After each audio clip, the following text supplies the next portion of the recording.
In a village called Asempene, there were two magical rivers. One was ruled by a river god named Tutu, whose waters were black and powerful. The other was watched over by a river goddess named Shamel, whose waters were blue and sparkling. River Shamel had 3 beautiful daughters with golden, shining skin and long, curly hair covered in beads. Even though the two rivers met, they never mixed because Tutu and Shamel were rivals. They came out every Wednesday and Saturday nights to feed, and anyone who visited the rivers alone risked being harmed or even killed. Once, when Oreba was a little girl, her father, Agya Anim, and his best friend, Nana Bosompim, worked as poor farmers. One day, Agya Anim found a pot full of gold and happily called Nana Bosompim to see it. But Nana Bosompim, greedy for the gold, killed Agya Anim to keep it for himself. Agya Anim's blood soaked the ground and woke up the river spirits. River Shamel was furious and wanted Nana Bosompim to confess his crime to the village. When he refused and tried to run away, River Shamel appeared to punish him, but River Tutu protected him, saving his life. The two river spirits argued and fought until sunrise, and since then, they hated each other even more. Nana Bosompim managed to escape with River Tutu's help. He promised to give the river god a human sacrifice every year as a thank you for sparing his life.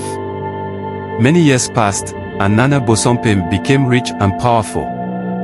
He returned to Asempene, where he was welcomed by everyone except Agya Anim's widow, Mrs. Anim, and their daughter, Oreba. They knew he was a murderer but had no proof. One day, the village council decided to make Nana Bosompim their king because of his wealth. During the coronation, Mrs. Anim stood up and accused him of killing her husband, but without proof, no one believed her. The villagers turned against her and Oreba, forcing them to live by the river's edge. Years later, Prince Opoku, Nana Bosompim's son, came to Asempene. He had grown up away from the village and knew nothing about the river's rivalry. One day, he met Oreba by the river as she fetched water, and they became friends. Over time, they fell in love, even though Oreba knew their families had a dark history. But Prince Opoku didn't care, he only wanted to be with Oreba. One night, when Prince Opoku sneaked out to see Oreba, he saw 3 beautiful girls with golden skin, the daughters of River Shamel. Mesmerized, he touched one of them, and River Shamel appeared, striking him with her magical staff. Prince Opoku fell unconscious, and Oreba found him and rushed to get help. That same night, Nana Bosompim dreamed of River Tutu demanding the promised sacrifice. The next morning, the village gathered, and Oreba was accused of harming the prince. Nana Bosompim, filled with hatred for Mrs. Anim, wanted them killed. However, the village's wise doctor revealed that only Oreba could save Prince Opoku. To do so, she needed water from River Shamel, which was extremely dangerous due to the river's curse. Bravely, Oreba volunteered. The villagers were scared for her, and the king secretly hoped she would fail, fulfilling his debt to River Tutu. But Oreba had a special bond with River Shamel, who had watched over her since childhood. When Oreba called out to River Shamel, both she and River Tutu appeared, ready to fight.